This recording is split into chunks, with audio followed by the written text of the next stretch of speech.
Good morning, friends. We're going to read Acts chapter 14 today. At Iconium, Paul and Barnabas went as usual into the Jewish synagogue.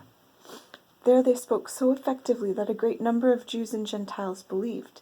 But the Jews who refused to believe stirred up the Gentiles and poisoned their minds against the brothers.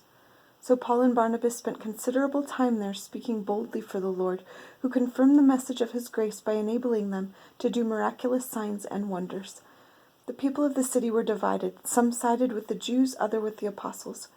There was a plot afoot among the Gentiles and Jews, together with their leaders, to mistreat them and stone them.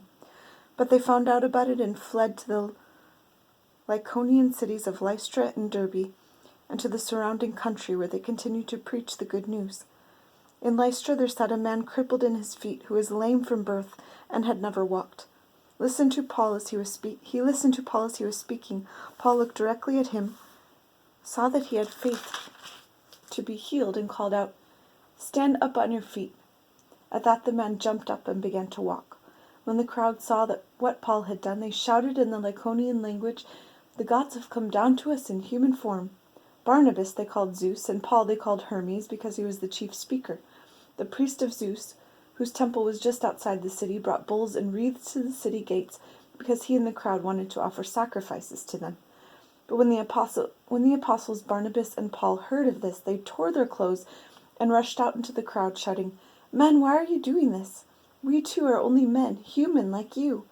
We are bringing you good news, telling you to turn from these worthless things to the living God, who made heaven and earth and sea and everything in them. In the past, he let all nations go their own way, yet he has not left himself without testimony. He has shown kindness by giving you rain from heaven and crops in their seasons. He provides you with plenty of food and fills your hearts with joy." Even with these words, they had difficulty keeping the crowds from sacrificing to them. Then some Jews came from Antioch and Iconium and won the crowd over. They stoned Paul and dragged him outside the city, thinking he was dead. But after the disciples had gathered around him, he got up and went back into the city. The next day he and Barnabas left for Derbe. They preached the good news in that city and won a large number of disciples.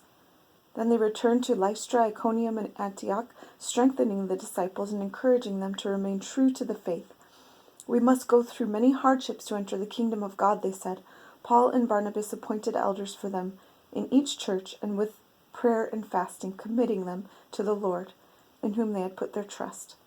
After going through Pisidia, they came to Pamphylia, and when they had preached the word in Perga, they went down to Attalia. From Attalia they sailed back to Antioch, where they had been committed to the grace of God for the work they had now completed. On arriving there, they gathered the church together and reported all that God had done through them, and how he had opened the door of faith to the Gentiles. And they stayed there a long time with the disciples. Have a good day, friends.